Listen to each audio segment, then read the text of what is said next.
I want to take some time to talk about the theme of death in Lonesome Dove. I just did a review on it. That obviously doesn't have any spoilers. This will definitely have spoilers if you haven't read the book. A lot of people die in this book.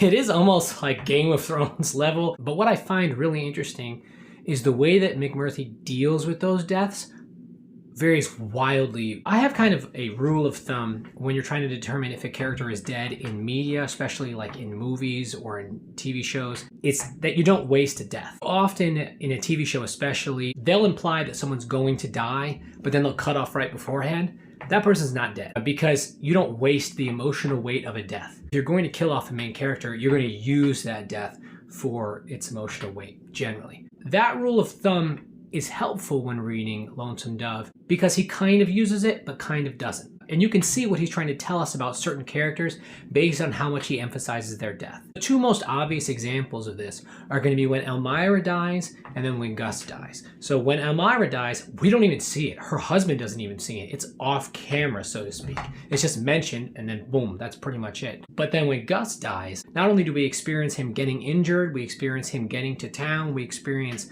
Cap with him when he's dying. We experience the continuation of that as Cap brings his body all the way back to Texas again. That's like super emphasized. And then there's a bunch of characters in between. When several of the cowhands die, we're sad and it's on screen, but it's over in half a page. Or when Joe and Roscoe die, it happens quick and then maybe it's lingered on a little bit, but it's not a huge, gigantic deal. When Dietz dies, okay, then it's a little bit more. That's almost getting to Gus levels of death. But what I've been thinking is it possible that McMurtry is telling us something more than just how much we care about these characters? I think that he's making, maybe not even on purpose, moral statements about the way with which that we should live our lives.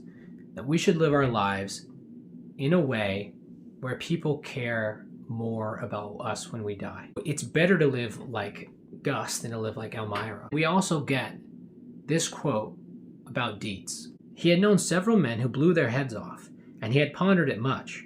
It seemed to him it was probably because they could not take enough happiness just from the sky and the moon to carry them over the low feelings that came to all men. So maybe it's not so much about what people think about you. It's not so much about the grandioseness of your death. Maybe it's about finding happiness in normal things. Let me know what you think. Go read a book. Bye.